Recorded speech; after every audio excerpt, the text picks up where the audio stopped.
The next big Overwatch 2 news drop is upon us. Next Saturday, the 25th, for the Overwatch League Grandfinals, the developers will be on the live stream showcasing Sombra and Bastion's rework, the new look for Bastion, and as well an Overwatch 2 exhibition match, which will give us a much better idea how 5v5 is playing competitively with high-level players stress testing the game mode. The community manager, Andy B, has continued conversations on the forums, where in our previous video we talked more about tanks. Today we've got more info on what to expect from a support player's point of view in Overwatch 2 5v5. Today's video sponsor is the Ridge wallet, which look better, are more durable, and more usable than that dusty old boomer wallet you're probably still rocking. I went for a simple, sleek, jet black titanium that I really like. Ridge offer a lifetime guarantee on their products because they're built to last, and if you don't love it, you can send it right back. How are you gonna get a fairer deal than that? But I doubt you would want to because there's 30 designs to choose from, meaning that there's going to be a style that fits you the best. Pick yourself up a Ridge wallet by checking out our link in the description to head over to ridge.com/YourOverwatch and use code YourOverwatch at checkout to get 10% off your entire order and free shipping. If you remember, way back at BlizzCon Online, they discussed needing to rework heroes like Bastion or Sombra who don't really make sense in a 5v5 world. I'm gonna pay special attention to this because I'm really looking for specific changes from an Overwatch 1 live version of the game philosophy to what to expect from Overwatch 2.0. I've been saying that a lot of the changes have already somewhat been introduced into the live game, but the full ramification of that redesign of the multiplayer, I think, is gonna fall on us once, let's say, most disables in the game are removed, or the whole extra tank. We've been gaining bits and pieces on this over time, and more of this will make sense when I get to the support discussion after this first section.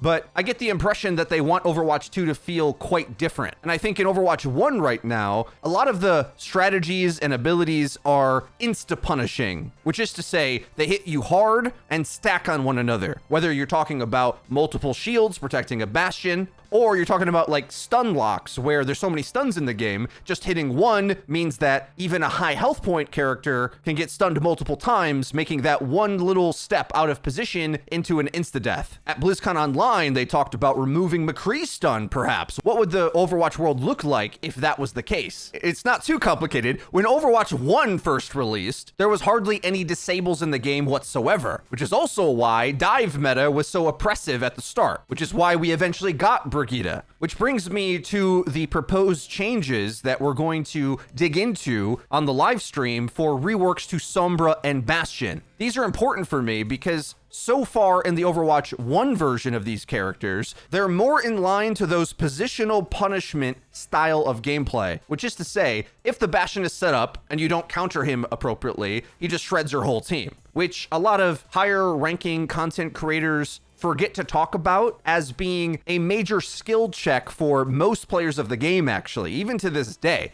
If you don't position right against Bastion or just don't know how to, you might just lose harshly as you get punished for not understanding how that works. Sombra, as a character, has different problems where she's much harder to play at the average level of play as opposed to Bastion, but much better at the higher tiers of play. We've seen lots of metas where Sombra Tracer zipping around at a pro context does everything you need from that position. In rank, that might feel like really low damage and like you can't really hold any space properly or punish anything, but since the pros are so much better at coordinating their positioning and abilities, a Sombra hack goes a really long way. And the potential of it is so high that she's always had to take a bit of a backseat in balance as to not be the be-all end-all character at higher tiers. What I think we can expect, based on what the devs have explained about the Bastion rework from the BlizzCon Online live stream way back at the start of the year, is they want to shave Bastion down, which is to say, he's a very sharp character. He fully stops moving, plants himself on the payload, and then has all this firepower. And if it hits you, you get blown away. And when you do counter it, he sort of blows up. It's a very boom or bust playstyle. What they talked about at the time, at that stream, is they just want to make everything a bit less severe. I think we should expect the Bastion rework to feel like a different version of Soldier, as opposed to the standalone turret character, in the same way that the builders in Overwatch have gotten away from being all in on their building utility and instead instead have other advantages. Early on in Overwatch, Torb's turret was way stronger, but very inflexible. So much so that his ult powered it up, right? So he was like super all in with his power budget, as they like to call, on the turret. Whereas now his turret's more flexible, not as strong, but a lot of that power goes into his survivability. They've tried to do that with Bastion as well, where his recon damage got better, his self-heal got a lot better. But I think what we can expect from the rework, maybe he can move a little bit while in sentry. He's not fully planted in, and then maybe his damage is lower, as to be not as punishing if you don't counter it. We probably can expect something similar with Sombra as well, along those lines where, remember, with only one tank on the field, it's pretty difficult to stop the hack. And especially since they redesigned her to have infinite stealth, I really doubt that's a mechanic that's going to stay in Overwatch 2 with 5v5. Especially when you think back to the previous forum posts where they're talking about characters like Doomfist, Wrecking Ball, and possibly Tracer being too good in a single tank universe. I think in general, characters that gain positioning easily might have too much potential when there's only one tank to mark them. This goes in line with statements Aaron Keller has made, saying that they expect to make Overwatch 2 even more competitive than the first one, which I'm the most excited about because I think a lot of the crazy, wacky ideas they want to exist in the Overwatch universe, they'll put into PvE, and we can expect Overwatch 2 competitive 5v5 to feel more like an esport, as opposed to a clown fiesta of RPG shenanigans. And I just think infinite invis and a really easy to land hack doesn't survive in that environment. Perhaps landing a manual hack requires aim instead of easy lock on. Or these characters get entirely new abilities, right? If Winston gets a skill shot, well, does Sombra get one too? I'll stop speculating at this point because who really knows? We'll have to wait until next Saturday to find out. But hopefully bringing up some of these surrounding points has prompted all our thinking to inform whatever reveal we get next Saturday. It's my belief that they don't really like characters like Bastion and Sombra who either feel way too good or way too bad in certain contexts. I think they want to mellow that out a bit so they can feel playable at a lot of different tiers, sort of like the builders have, where Torb and Sim have distinct identities on different maps. And the Overwatch 1 version of Bastion and Sombra were a little bit too much of a skill check, either to execute around what Sombra does or to counter what Bastion does at the casual context. Either one feels a bit extreme, so I think there's a reason behind revealing both of them at the same time, because they're kind of mirror images of each other in terms of the performance graph. Okay, all that's really exciting. I'm hyped to see more stuff about Overwatch 2 coming with more frequency. This next bit informs everything we just said a bit as well. Extending off of the previous conversations about 5v5 and its result on tank play, Andy B continued on the forums to discuss what to expect from support gameplay in Overwatch 2, and a few interesting points came out of it. So far, we've not made a ton of changes to how the support role works in Overwatch 2. There are some meaningful changes, such as removing the stun from Brigitte, and we can expect more news on her rework in the future. However, for the most part, the playstyle of your favorite support heroes should feel familiar and similar to retail. So it's this Brig rework that I think really adds into what I was saying earlier, that once you start removing stuns, stun locking as a concept becomes harder to occur. It's hard to imagine, but there was an era of Overwatch. Realistically, the only viable stun was McCree, which now we still have, but it's like McCree having a bunch of other stuns next to him makes his stun even better. So if they remove his stun and remove Brigitte's stun, like they're saying here, what I think they're trying to aim to do is launch Overwatch 2 in a similar state to Overwatch 1, redefining how you can expect the game to play. In Overwatch 1, it could be somewhat balanced because you could say, well, we have two tanks, so that means when I send Winston in, I can bubble him, which keeps him alive from stuns, or you can send D.Va in to eat the stuns. But when you only have that one tank, if you still had all those stuns, you just wouldn't be able to go in.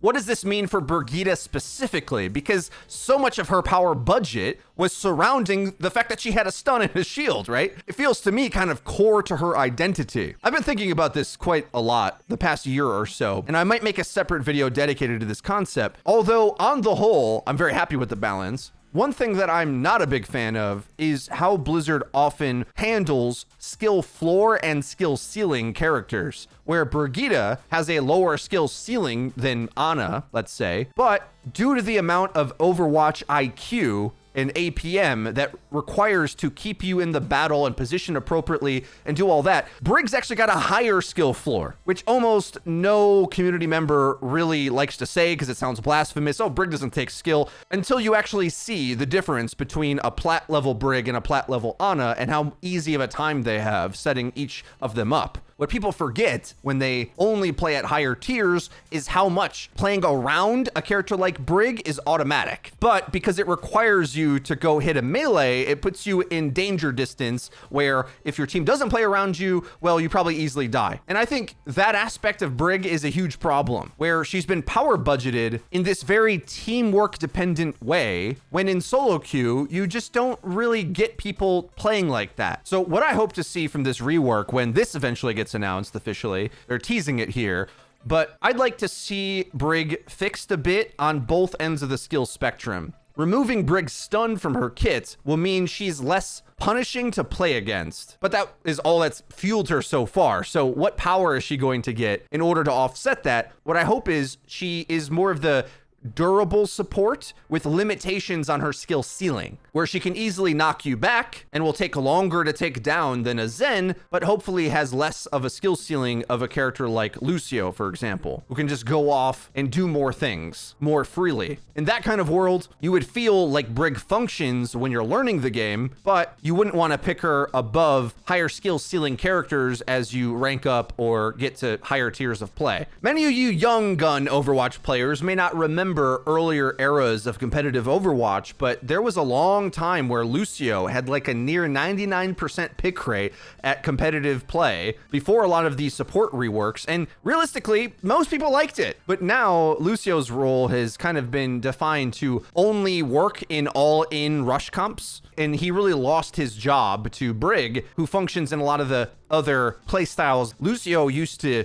be more like D.Va, where he ebbed and flowed between two playstyles. Now, in order to compete with some of the natural passive value that a character like Brig just gives to your team by staying with them, Lucio has to go do nutty things in order to compete, and at a lot of tiers of play, it's just not worth the effort. We'll know more pretty soon whether Uncle AA Ron is holding true to that more competitive mindset for Overwatch 2, as he was quoted saying, if some of these principles of the skill curve of the game are being actualized in the sequel. Next comment, Andy B explains that abilities like Regenerative Burst, Biotic Grenade, and not said here but was explained in another context, Self-Heal from Mercy, remain a powerful part of those heroes' identities and will be tuned to account for the passive self-healing abilities also available, which is to say there will be role passives for all three roles in Overwatch 2, supports gaining automatic self-regen. It was said in a previous follow-up that although Mercy has that now in Overwatch 1, it'll be a amplified version in Overwatch 2. I think a cool way to think about this is that it's another knob for them to be able to tune. I wonder if each support hero will get the same role passive amount,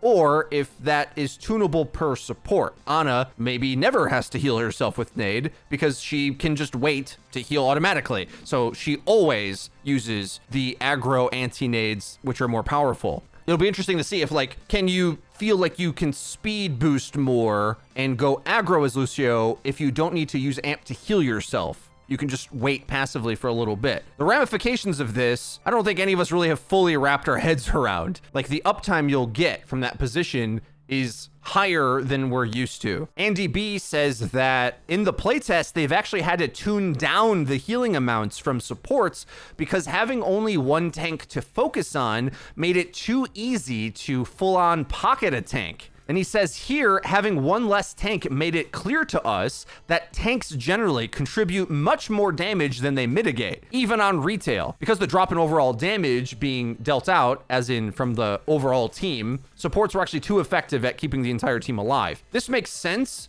And I think one thing a lot of people forget, and this goes back way back to when I was talking about the difference between main tanks and off tanks in Overwatch 2 and how that term doesn't really apply anymore and barely applies now it's alive. Whether it's a hammer or Zarya's beam or Sigma shooting into your whole team, a lot of these damage sources not only are high, are easy to hit. There's some people who I think incorrectly expected if you only have one tank, that means they blow up instantly. But what happens in reality is, think of it like this. How long does it take for a Winston 1v1, right? Where they're both just zapping each other.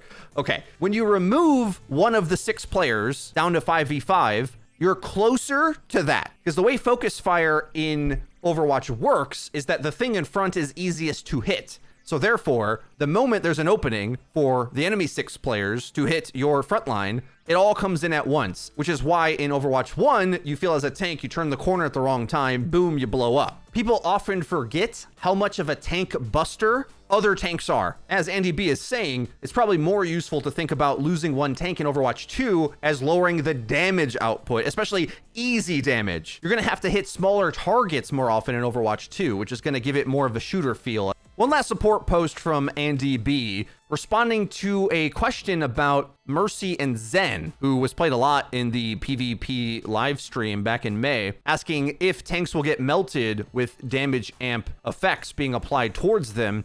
Andy B replies in saying, on paper, Discord is theoretically weaker with one fewer person per team benefiting from the debuff. Thus far, in our playtests, Mercy's damage boost hasn't shown any major issues. That said, there's still a chance when we end up tuning both Discord and damage boost down if we see they're causing issues in further testing. So he kind of covers his bases there, but it doesn't sound like that's on the table, mainly because you Discord a target, you can send D.Va and Winston at it, who have all this extra health and easy to land damage to chase that target down. Well, now you just have one of them. And although a Discord target probably only needs like 2 teammates firing together to burst down, the fact is the thing going in to do that is going to have less HP than one of the tanks would, right? I think what's going to be more apparent when we get to the exhibition match with pro level players playing next week is how the marking of space, especially on these newer maps for Overwatch 2, plays out. I think that realization is going to hit the community like a truck, where we're kind of used to 6-man death balls playing chokes in Overwatch 1, and we're very quickly moving towards needing to respect threat angles in a much more flanky map, which looks closer to a traditional shooter game as opposed to the teamwork-based game that Overwatch 1 looks like it was designed for. There is one thing I don't like about this kind of answer, though, from the devs, is that they often speak in very mathematical ways in a vacuum, which is very useful and eye-opening to me, who has biases towards, other things, obviously, for like the practical teamwork of the game, not operating off of data, but experience in teaching it, right? We all have our own biases. Sometimes speaking like this might miss a very important detail. So the overall peak potential of Discord is weaker when you have one less teammate to help shoot it. Okay, that's true. That means if you, as a Reinhardt, have a Discord on you and you turn the corner, you will take less damage in Overwatch 2 than you would have in Overwatch 1. However, I want to think of it from the other way, where because you have one less tank, you have less resources to counteract Discord than before. How do you get a Discord off you? You can line of sight it for a few seconds, or you can apply a bubble to a teammate from Zarya. And one of my favorite ways is how to counteract any kind of focus fire, the most severe of which is like a wrecking ball slamming in on a target in combination with a tracer blinking in, and they both shoot it at the same time. The best way to counter that is with D.Va, who counteracts focus fire and comboing of abilities going in the same place really well. Is the case whether that target's discorded or not, but that'll still be available to you. But the point is, you only get one tank to do one of those types of things. So because flanking is stronger, the playstyle of Discord is naturally stronger. Because if we're already saying characters like Wrecking Ball, Tracer, and Doomfist might themselves need to be nerfed, well, that means the playstyle that synergizes with Discord is naturally better in a way they think they need to tune back already. So although the tank bust version and the full spam the frontline idea is weaker, the flank version of it is stronger. As they've said so far, they're looking to deal with that by nerfing down some of the flank potential, I think, as opposed to nerfing the support. These conversations get really difficult and are hard to make heads or tails of until we're playing the game, and I think builds into what I said in a previous video, that the development of the balance of all this, we got to get our hands on it. We got to go break the game so the devs learn how to fix it. One of those surprising aspects, I want to go back to where in a previous post, Andy B said, in Overwatch 2, flanking potentially becomes a more potent strategy, and because teams aren't relying on the high ground due to the defensive capabilities of multiple tanks, maps are being used to their fullest. I originally scoffed at this point, but I've put more thought into what he means here. I think what they're trying to say is, in Overwatch 1, if you don't have the high ground, you potentially have no viable targets throughout the whole team fight. My best example of this is often I see your team gets a pick, and in everybody's minds, that means we instantly win. But if the enemy still has positioning and you just run to the point, they might still land their lethal abilities on you pretty easily, regardless of them being down a man or not. And the reason for that is, if you all stay on the low ground and they still have tanks alive, and you only can see tanks in your way, well, their carry potential from the high ground will still land on you. Ana hits a nade, all of you are antied, doesn't matter how many teammates they have, they probably easily can clean that up, even at a disadvantage. Now, in every shooter game ever, having high ground is a massive advantage because you have a vantage point in order to see more plays. I think what they're saying here is, with only one tank, there's more plays to be made on the low ground. There's more lethal playmaking threat without needing the perfect ground. Because let's say your soldier, your legs player in Overwatch 1 wants to stay on the high ground forever, because the instant he drops, there's a big shield in his way and he's not going to be able to get picks. But in Overwatch 2, maybe he can just run away from the single tank and find a dual opening off to the side, as opposed to needing to be up high to have a chance to see anything. This potentially is a much bigger deal than people realize, and is one of those things that I'm talking about that is going to redefine the game, and we just aren't going to understand it until we jump in. But they have discussed this a bit, but what that does is intensify the responsibility of each individual player. In Overwatch 1, those positioning advantages that I'm discussing are very all in, which can give you that feeling of hopelessness that if we don't have ground as a team, if like half or more of us just can't even contribute to do anything meaningful. With one less tank and the maps being designed for flanking, you've always got an opportunity to sidestep to go take a fight, which gives more agency to an individual, but also that makes more responsibility. I think Overwatch 2 is going to demand more of you, but make it more simple at the same time, where the knowledge skill floor is going to go down a bit, but the mechanics skill floor is going to go up, where I think there's going to be less hopelessness. I expect that there'll be less of our comp is easier to play, so therefore we win in Overwatch 2. Removing one of the tanks almost guarantees that to be the case, I think. On Overwatch 1, if you're at a lower rank, most players understand how to play around a Reinhardt more than anything else. And right now, at the higher ranks, if you have double shield, it's just easier to play with randoms with less effort. Principles like that are kind of lame in the game and are a bit too punishing for the wrong reasons. You shouldn't like have a more functional comp and then win easily. Like that is silly, right? Because when you don't have one, it feels horrible. Taking that down a notch means you've got room to contribute and you don't need the perfect ground to do so. I'm excited at all this, and I think the exhibition match is going to be worthy of breaking down a bit, where we're going to see how do these high-level players really start to push the limit of this format, as we haven't really seen that in the play so far. Let me know your thoughts in the comment section down below. If you enjoyed this video, be sure to leave it a like, and don't forget to hit subscribe and click the bell icon to actually get notified when our videos go live. Feels like Overwatch 2 news has been kicked up a notch, so expect more frequent uploads from us, covering all the new changes and announcements. Click that bell icon to get notified directly to your cell phone. It's like I'm sliding into your DMs. That's been it for me. I've been Frito for Your Overwatch. We'll see you guys next time.